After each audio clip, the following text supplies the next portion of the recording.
વૈશ્વિક કોન્ફરન્સમાં સુરતના પંડ્યા દંપતીનું જળ સંચય અંગે બહુમાન કરાયું.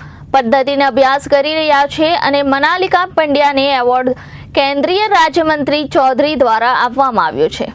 ગોરદોર રોડના નિવાસી મનાલિકા ધવલ પંડ્યાને વુમન ચેન્જ મેકર વોટર કેઝર વેકેશન અને શ્રી ધવલ પંડ્યાને લીડિંગ એનજીઓ રેઇન વોટર હાર્વેસ્ટિંગની શ્રેણીમાં ministry of Jal Shakti, ministry of social justice, ministry of power, UNESCAP તથા ઇન્ડિયા વોટર ફાઉન્ડેશનના સંયુક્ત ઉપક્રમે આયોજિત વૈશ્વિક કોન્ફરન્સમાં વિશ્વસ્તરીય વોટર ટ્રાન્સવર્સાલિટી ગ્લોબલ એવોર્ડ 2024 કેન્દ્રીય રાજ્યમંત્રી જળશક્તિ ચૌધરીજીના વરદ હસ્તે આપવામાં આવ્યા હતા. Dhaval Pandya rain water harvesting ક્ષેત્રે ઘણા વર્ષોથી કાર્યરત છે. તેમણે આ ક્ષેત્રે નવીનતા આપવાનો પ્રયાસ કર્યો છે. વરસાદી પાણીનો પૃથ્વીના પેટાળમાં સંગ્રહ કરવો એ rain water harvesting and ground water recharge system છે. જો કે ધવલ પંડ્યાએ સતત પોતાની મહેનત, અનુભવો અને સંશોધનોથી તેમાં અપગ્રેડેશન આપ્યું છે. રિચાર્જ વોટર એટલે કે વરસાદી પાણીને જમીનમાં ઉતાર્યા બાદ તેને પ્રદૂષણ અને બેક્ટેરિયાથી કઈ રીતે મુક્ત રાખી શકાય એવી પદ્ધતિ વિકસાવી છે. વોટર હાર્વેસ્ટિંગ સિસ્ટમ દ્વારા ધાબા પરનું પાણી પાઇપથી જમીનમાં ઉતારતા પહેલા અન્ય પાઇપમાં લગાડેલા ફિલ્ટરમાંથી પાણીને પસાર કરી તેને પ્રદૂષિત તત્વોથી મુક્ત કરવાની આ રીત હતી. એટલું જ નહીં, વૈશ્વિક કક્ષાએ તેની નોંધ લેવામાં આવી છે. બાલી ખાતે 2023માં યોજાયેલ એશિયા વોટર સિક્યોરિટી કોન્ફરન્સમાં global water partnership south east Asia દ્વારા ભારતને વોટર સિક્યોર ગ્લોબલ એવોર્ડ એનાયત કરવામાં આવ્યો છે, જેમાં પણ ભારતનું પ્રતિનિધિત્વ સુરતના ધવલ પંડ્યા અને તેમની પત્ની મનાલિકા પંડ્યાએ કર્યું હતું. તે સાથે જ ભારત સરકારના જળ શક્તિ મંત્રાલય દ્વારા શ્રી ધવલ પંડ્યાને વોટર હીરો પ્રમાણપત્ર અને 2,10,000નું ઇનામ પણ વર્ષ 2022માં આપવામાં આવ્યું હતું. જે સાથે મંત્રાલયે સુરત કલેક્ટર શ્રીને લેખિત ભલામણ પત્ર લખી તેઓની સેવાઓનો લાભ સમસ્ત જિલ્લાને મળે તેવી ભલામણ કરી હતી. આવનારા સમયમાં જળ એ જીવન અને ખાસ કરીને જળ સંચય માટેનું ખૂબ મોટી જરૂરિયાત પડવાની છે અને તેમાં સુરતના એક દંપતી છે, તેમને વૈશ્વિક રીતે જે એવોર્ડ મળ્યો છે ત્યારે તેમની સાથે જાણીશું, કારણ કે પાણીને શુદ્ધિકરણ સાથે કરતા હોય છે. ત્યારે મનાલિકા પંડ્યાજી આપણી સાથે છે, બંને દંપતી, તેમની સાથે જાણીશું. શું કહેશો, કઈ રીતે આખું પાણીનું જે જળ સંચયનું તમારું કામગીરી ક્યારથી શરૂઆત કરી હતી અને એક આ વૈશ્વિક એવોર્ડ લીધો?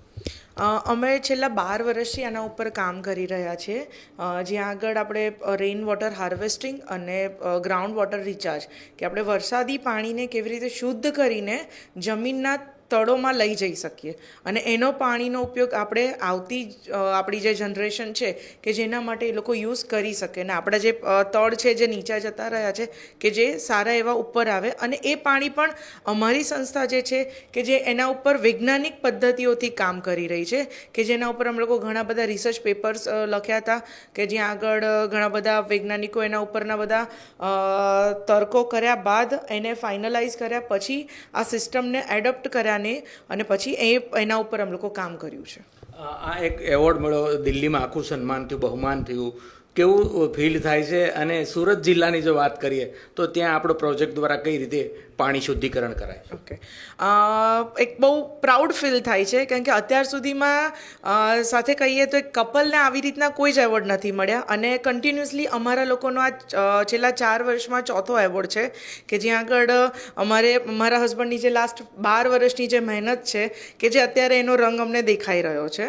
અને સુરતમાં આપણે વાત કરીએ તો સુરતમાં અમે ઘણી બધી જગ્યા પર કામ કરેલા છે, કે જ્યાં આગળ આપણું સુરત પાસે હજીરામાં કવાસ ગામ આવેલું છે, કે જ્યાં આગળ અમે આખું ગામને રેઇન વોટર હાર્વેસ્ટિંગની અંદર રૂપાંતરિત કરેલું છે, કે જેના પાણીના તળોમાં અત્યારે ઘણો બધો ફરક દેખાયો છે, કે જે દરિયાની નજીક પાણી હતું ગામ, કે જ્યાં આગળ જે પૂરું પાણી ખારું હતું, કે જેમાં હવે થોડો ઘણો સમય આવતા એમાં પાણીમાં ફરક દેખાયો છે.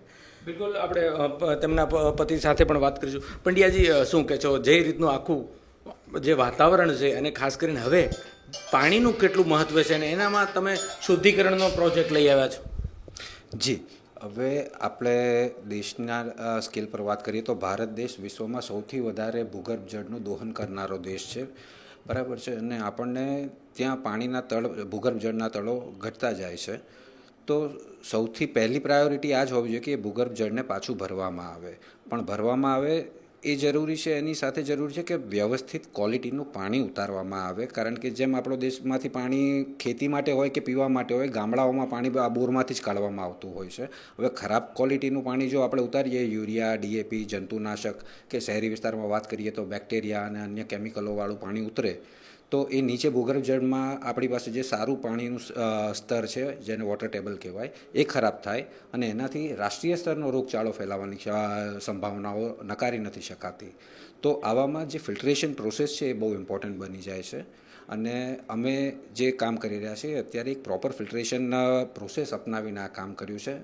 આ સાથે જ ગયા વર્ષે પ્રધાનમંત્રી કાર્યાલયમાં અમે રજૂઆત કરી હતી કે આ જે ભૂગર્ભ જળમાં પ્રદૂષણ ફેલાઈ રહ્યું છે ફોલ્ટી રેઇન વોટર હાર્વેસ્ટિંગ સિસ્ટમોને ઓછા કે ખરાબ ફિલ્ટર મીડિયા વાપરીને, તો એની પર પ્રતિબંધ લાગે. પ્રધાનમંત્રી કાર્યાલયે નવાઈ લાગે એ રીતે 45 જ દિવસમાં આ વિષય પર તાત્કાલિક કાર્યવાહી કરી અને એક રાષ્ટ્રીય એડવાઇઝરી ઇસ્યુ કરી દરેક રાજ્ય અને દરેક કેન્દ્ર શાસિત પ્રદેશને કે જો તમારા વિસ્તારોમાં કોઈ પણ એવી રેઇન વોટર હાર્વેસ્ટિંગ સિસ્ટમ હોય કે જે પાણીના પ્રદૂષકો, આ યુરિયા, ડીએપીના જંતુનાશકના ઝેર અને કેમિકલ્સ, બેક્ટેરિયા વગેરે દૂર કર્યા વગર જો પાણી ઉતારતું હોય તો એની પર તાત્કાલિક પ્રતિબંધ લગાવો અને નવી સિસ્ટમો વ્યવસ્થિત અપગ્રેડ કરેલી અપનાવો. બિલકુલ.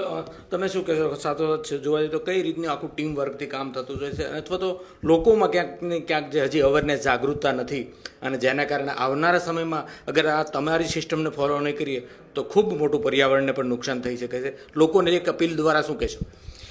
બસ લોકોને એ જ અપીલ છે કે બધા પોતાના ત્યાં આગળ રેઇન વોટર હાર્વેસ્ટિંગ, ભૂગર્ભ જળને આપણે જે છે એ રીતે જ આપણે પાછું લાવીએ અને એને પણ એનો યુઝ કરીએ, પણ એને શુદ્ધ કરીને પછી પાણી નીચે ઉતારીએ કે જેથી આવનારી પેઢી છે કે આપણને છે કે બધાને એનો લાભ મળી શકે. બિલકુલ. તો આ હતા પંડ્યા દંપતી અને તેમને વૈશ્વિક સ્તરે એવોર્ડ મળ્યો છે. પરંતુ ખૂબ મહત્ત્વની વાત અને ખાસ કરીને પર્યાવરણને લગતું એટલે આવનારા સમયની જે માંગ છે તેમાં જોવા જાય તો પાણીનું શુદ્ધિકરણ સાથે એટલે કે વરસાદી પાણીનો બચાવ કરવો જરૂરી છે, પણ સાથોસાથ શુદ્ધિકરણ પણ એટલી આવશ્યકતા છે. સહયોગી પરેશ રાઠોડ સાથે અરવિંદ રાઠોડ, જનાદેશ ન્યૂઝ, સુરત. સાથોસાથ સુરત જિલ્લાની પર્ટિક્યુલર વાત કરીએ તો આપણા સુરત જિલ્લાની એવરેજ રેઇનફોલ લગભગ 1500 મિલીમીટરની છે. જે આપણા વિસ્તાર સુરત જિલ્લાનો ગણીએ તો એ પ્રમાણે વાર્ષિક 665 મિલિયન ક્યુબિક મીટર વરસાદી પાણી આપણા જિલ્લામાં આવે છે. જ્યારે કે સુરત જિલ્લાનું કન્ઝમ્પશન ગણીએ કે આપણે ખેતીનું ગણીએ, ઇન્ડસ્ટ્રીયલ ગણીએ કે પીવાના ઉપયોગમાં ગણીએ તો સુરત જિલ્લાનું એવરેજ કન્ઝમ્પશન લગભગ 150 મિલિયન ક્યુબિક મીટર જેવું છે. એટલે કે આપણી જરૂરિયાત કરતાં 4 ગણું પાણી જિલ્લામાં આવે છે.